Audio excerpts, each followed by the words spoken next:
Woo! Ayan, guys. Welcome back to Yoga Sundays with YammyFiggy. Ayan. So, ano ba ito? Tataka kayo, I'm here at my small room. Actually, hindi ko lang room to. Room namin to ng kapatid ko, which is yung kapatid ko sa Japan. Dami sinasabi.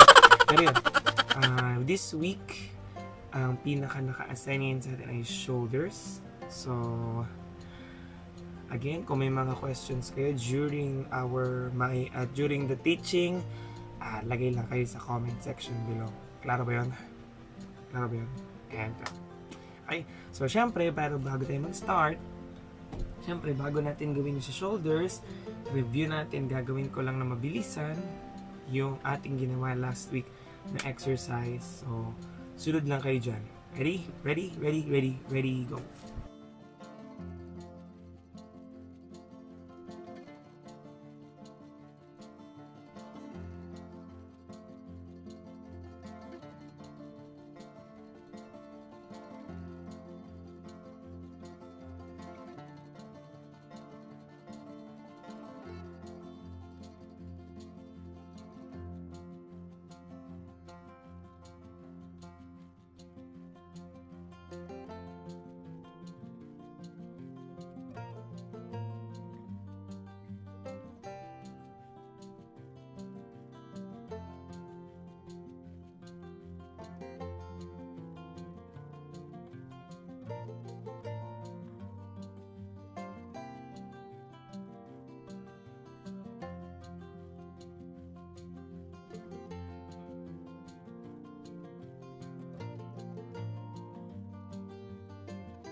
Yan! So, tapos na tayo mag-warm up. So, sa ating hips. So, ngayon naman, ang ituturo ko sa inyo ay paano naman mag-stretch ng ating shoulders. Primer lang. So, kailangan to kasi most of the time, yung mga, kasi ito yung pinaka-main connection ng limb natin na arm dito sa ating body, sa ating torso. And kung papansin nyo, ang daming yung deltoids, which is the shoulder muscles. Merong frontal, may side, may back. Then silang itong mga muscles na to ay may connection sa yung neck muscle, may connection sa this chest muscle, may connection sa back muscle, meron din siya connection sa ating side muscle. So yun yan. Ang dami niyang connect, marami na-connect sa kanya. So it's very vital na before you start working out at any workout, pero sa yoga, pag nagtuturo ko yung for me, very vital na warm yung hips tsaka shoulder, nire-ready sila before anything else. So, tuturuan ko ngayon kayo kung paano magbigay ng primer stretchings before mag-yoga dito sa shoulder. Okay? So, let's start.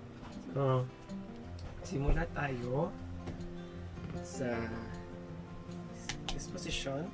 Then you're gonna extend your arms sideward. Inhale here. So medyo maliit yung kwarto, pero sa inyo, extend yun ng sobrang side.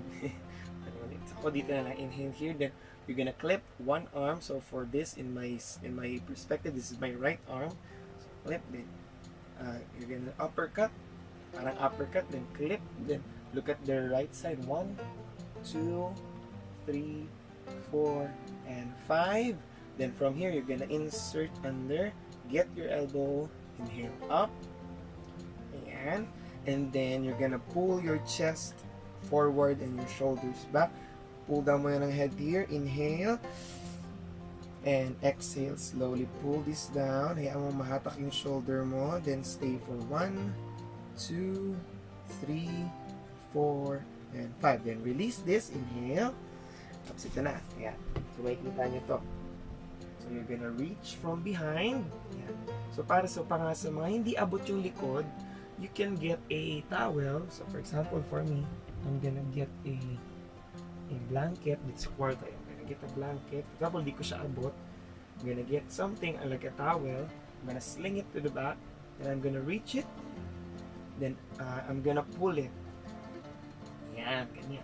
So, pero kung if you wanna try reaching it, you can crawl through the blanket or the shirt. So, for example, shirt yung gamit natin, the shirt. So, from the shirt, you're gonna crawl through the shirt until you reach it. Pero sa mga may abot na, just reach it here. Then breathe for 1, 2, 3, 4, and 5. That's good. Okay. Now from there, you're gonna leave this arm behind. So, baba nyo lang to. Then, continue here. You're gonna twist to pull here. This is for the frontal deltoid. And from here, we're gonna exercise our neck muscle. Inhale here. So, we're gonna do some circumduction. So, 2 to 3 turns while breathing. Then, you're gonna reverse it. Yan. Okay? Then from there, you're gonna relax. You're gonna shake it a little bit. No, not too much. Then go to the other side. Let's go. Here, exhale. 3, 4, and 5. Inhale up. 1, 2, 3, 4, and 5. Inhale here. And 1, 2, 3, 4, and 5. Inhale. And go. 1, 2, 3, 4. Reverse. 1, 2, 3, 4, and 5. Okay? So now next time we're gonna warm our wrists. Ito naman. Kasama na natin ito kasi arm. So from here, you're gonna do a thumbs up. So makita nyo, pag nag-thumbs up, ayan, may kita yung nagto-contract talaga yung muscle. So from here, you're gonna do some circles. Ayan, para mag-release, ano yung mga ugat dito. Activate. Then you're gonna do a full. So kita nyo yan. Okay, so full. You're gonna do a rotation also. Then you're gonna do this. Pwede rin sa taas. Okay, then we're gonna pull the wrist down. Inhale here. So, and exhale, push the wrist down. 1, 2, 3, 4, and 5. Inhale. And exhale dito naman. 1, 2, 3, 4, and 5. In here. And exhale. Shake, shake, shake. Tapos pisil-pisil sa wrist. Clap, clap. And have an imaginary stress ball.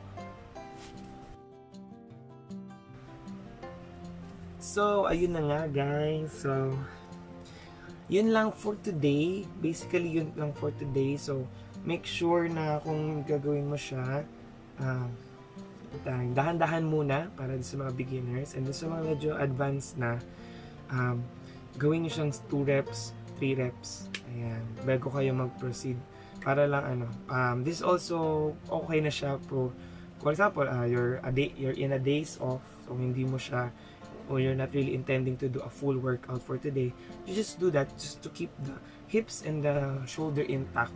So sa mga sunod na araw, mag full workout ka na ulit. So ayun lang guys, so may mga tanong ulit kayo, may mga request kayo, kung ano yung mga yung sunod ko ituturo sa inyo. Sunod na next week, bigyan ko na kayo ng mga poses. Pero ayun, mga poses na ginagamit naman for pinaka-starting naman, yung mga starting poses for the shoulders pa rin, tsaka for the hips. Tapos move on tayo ng move on.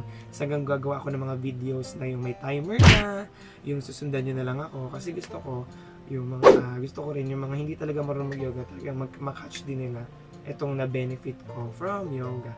So ayun, kung may tanong pa kayo, lagay nyo sa comment section at I will consider it and my next videos after this beginner